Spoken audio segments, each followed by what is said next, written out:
quero trazer essa noite para a nossa meditação, porque nós encontramos em Lucas capítulo 10, a partir do versículo 25 em diante, que fala sobre a parábola do bom samaritano. É dito assim que, em certo momento, um perito na lei, ele se levantou, mas ele se pôs de pé com um propósito, e o propósito dele era colocar à prova a pessoa de Jesus. Vamos fazer um testezinho, não é? Vamos testar Jesus. Aí então ele faz uma pergunta para Jesus. Quando se lê apenas a parte B do versículo, não se atenta qual era a intencionalidade do que estava por detrás da pergunta, né? A pergunta foi essa: mestre, o que preciso fazer para herdar a vida eterna? A pergunta até boa, né? A pergunta é bem questionável. Só que a intenção por detrás da pergunta era testar a pessoa de Jesus. Então, Jesus, eu acho interessante a metodologia de diálogo de Jesus, que normalmente quando alguém faz uma pergunta, lhe é dada uma resposta. Mas Jesus usava a metodologia de também responder fazendo uma pergunta. E perguntou Jesus ao perito da lei: o que está escrito na lei? E se tivesse parado aí a pergunta de Jesus, já era algo impactante. Mas Jesus perguntou assim para ele: como você a lê? Como você lê a lei, né? E ele respondeu, o perito da lei disse: ame o Senhor, o seu Deus, de todo o seu coração, de toda a sua alma, de toda a sua força e de todo o seu entendimento, e ame o seu próximo como a si mesmo. Aí Jesus, ouvindo a resposta teórica daquele perito da lei, Jesus disse assim: você respondeu corretamente, faça isso e viverá. Ou seja, a você que conhece teoricamente, conhece decoradamente a palavra do Senhor, já tem o conhecimento, pratique a palavra. Só que Jesus não parou esse diálogo por aí pelo simples fato do perito da lei querendo se justificar, tenta novamente colocar Jesus à prova, fazendo uma segunda pergunta: e quem é meu próximo? Né? Quem é meu próximo? Porque a última parte dos mandamentos é que, mediante aquilo como ele lia, né? Ame o seu próximo como a si mesmo. E aí Jesus poderia exemplificar, falar diretamente, dizendo quem é o próximo. Que o próximo é aquele que tem necessidade e que está próximo, independente da questão familiar ou não. E então Jesus começa a usar da sua metodologia de ensino, que era através de relatos históricos, relato de histórias que tinham, através daquela história, um ensinamento profundo das suas verdades, e por mais que fosse profundo, eles eram acessíveis no contexto de se vivenciar no dia a dia. E aí Jesus diz assim: um homem descia de Jerusalém para Jericó. E quando fala nessa questão de descer de Jerusalém para Jericó, é que Jerusalém ficava a 800 metros acima do mar, e Jericó ficava 200 metros abaixo do mar.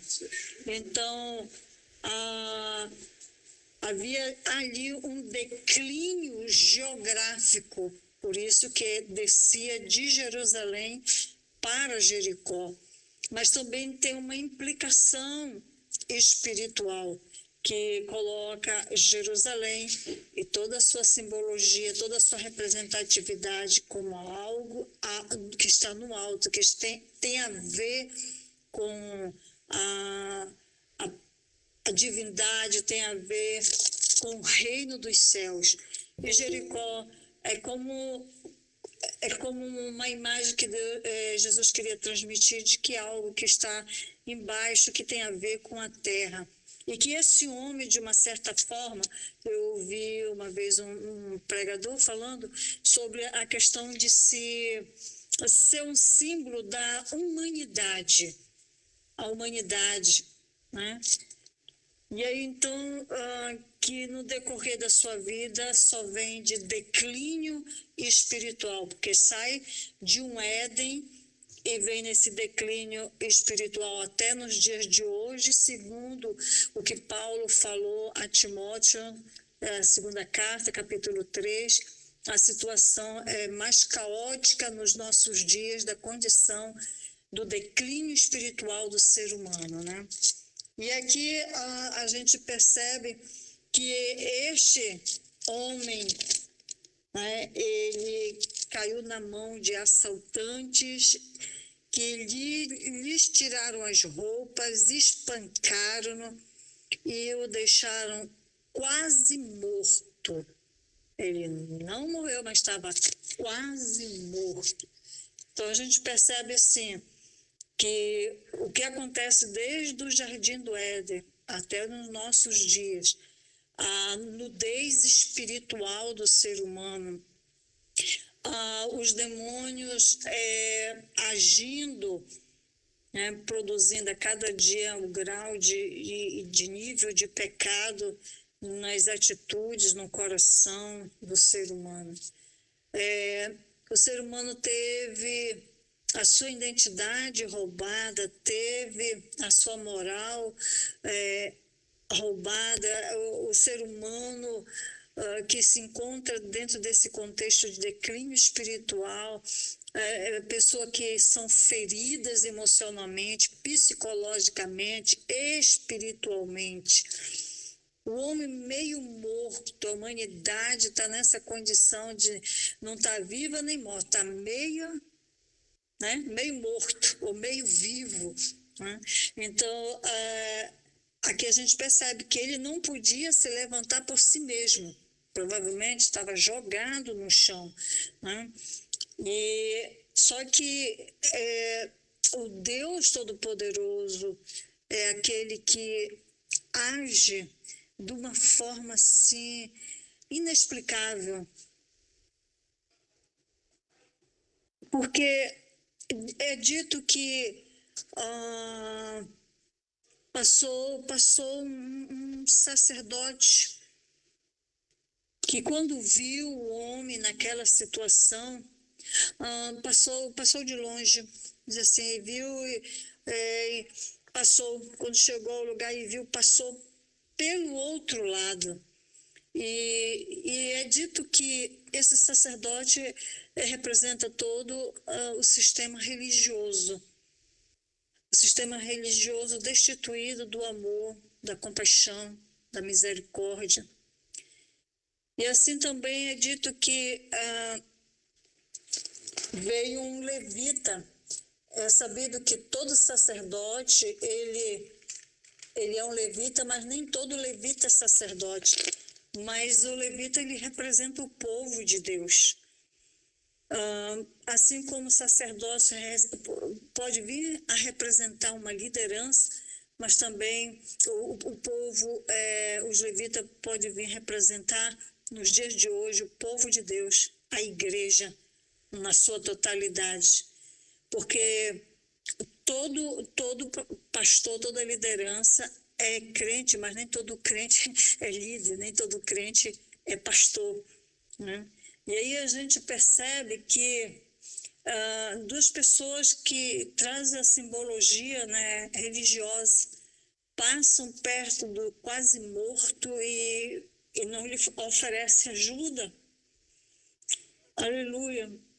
E de repente vem o inexplicável, vem aquele que é rejeitado, vem aquele que é desconsiderado, vem aquele que não entra em templos, e aí então, denominado aqui de samaritano, ele vem e é dito que ele estava fazendo, ele estava de viagem, mas ele chegou aonde estava aquele homem. Não diz se ele descia de Jerusalém para Jericó, mas também não dizia se ele ia de Jericó para Jerusalém, só diz que ele estava de viagem.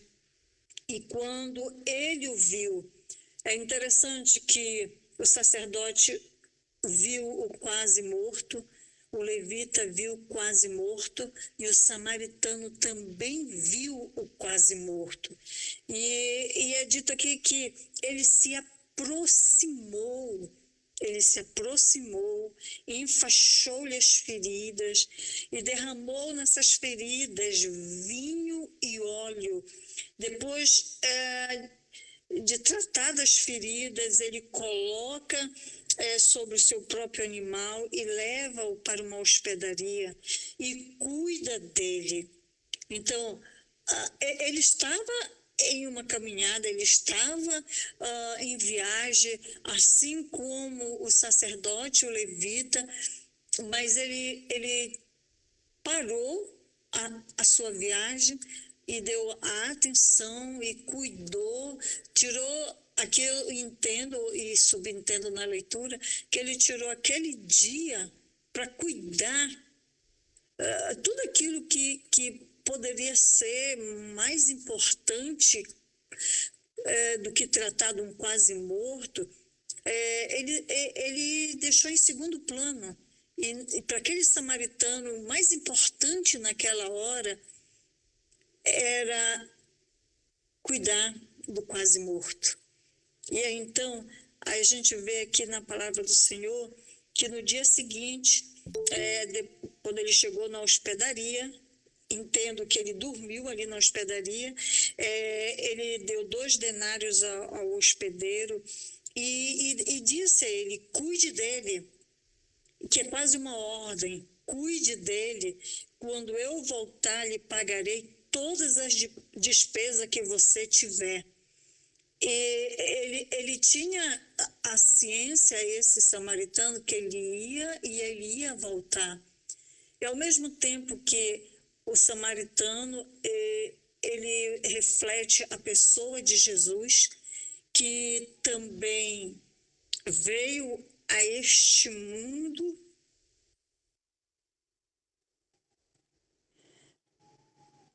nos viu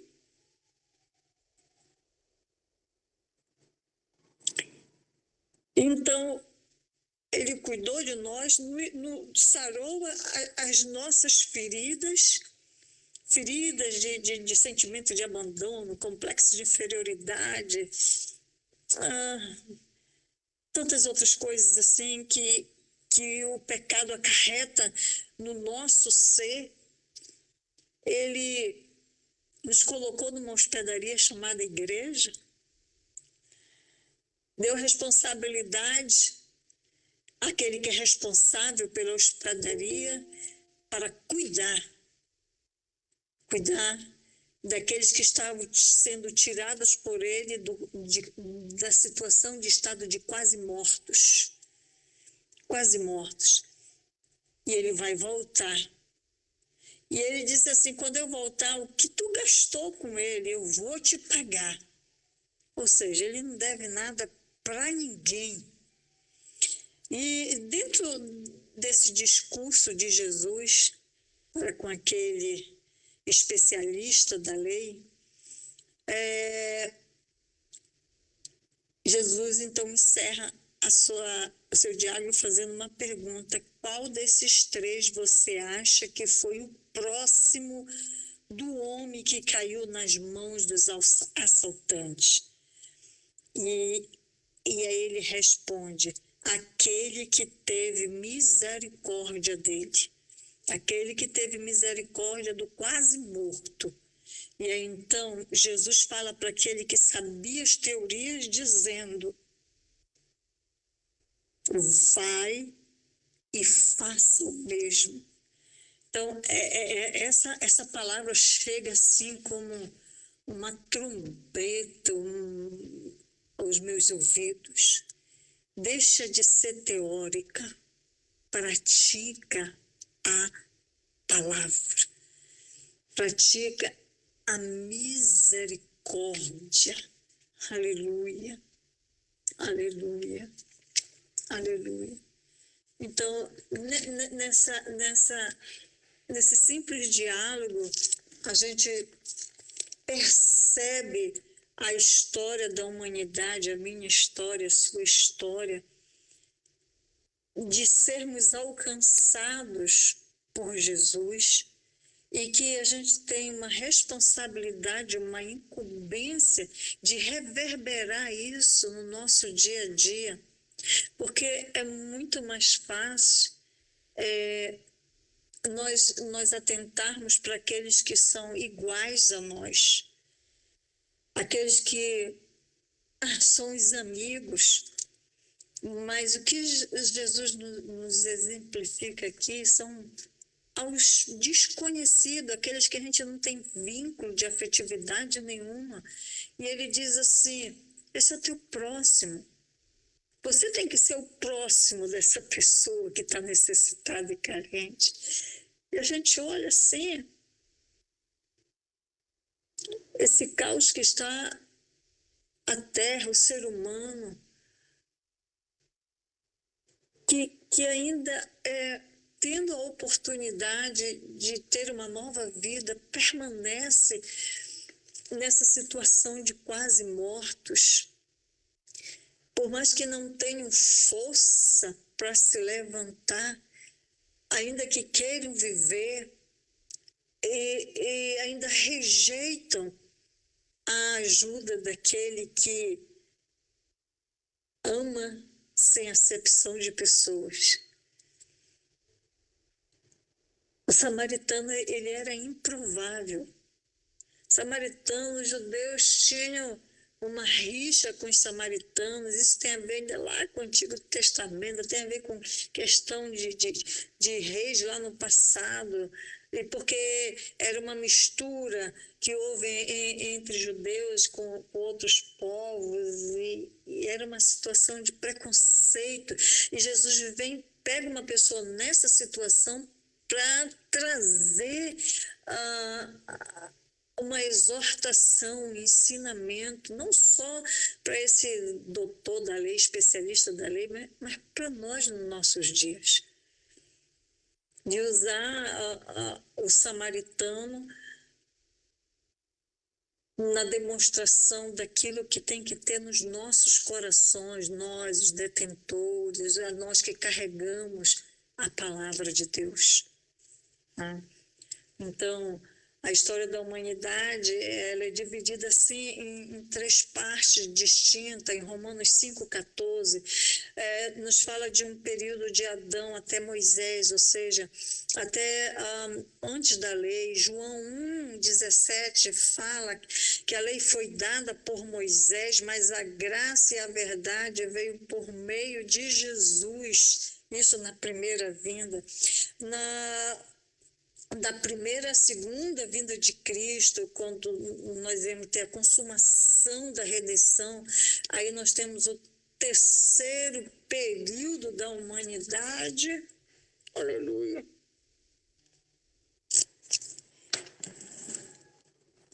Eu quero dar ênfase aqui em relação àqueles que são rejeitados, que sofrem preconceitos. Lembrar que os improváveis podem muitas vezes manifestar aquilo que Deus espera que os doutores da lei, os conhecedores da palavra, aqueles que leem a palavra, venham ser praticantes e às vezes os improváveis a gente encontra até mesmo alcoolizados, liberando palavras, aí, às vezes atitude de quase não ter nada e dividir o seu quase nada com o outro, e muitas vezes outros têm mais e sempre se negam a contribuir, a ajudar. Então, é um momento de reflexão. Como é que está o nível de misericórdia dentro do nosso coração? Porque a misericórdia, eu creio que ela é filha do amor. E aí nós temos um confronto, porque é dito que nos últimos dias o amor de muito esfriará. Se o amor de muito esfriará, o que acontece então com a misericórdia? Ela não será tão ativa. Então, que nós possamos atentar mais para aquilo que a palavra de Deus chama a nossa atenção. Aleluia. Lembrando assim, o samaritano ajuda o homem caído, ferido, aplica nas feridas azeite, vinho. E é interessante que azeite e vinho são dois elementos que são presentes na redenção.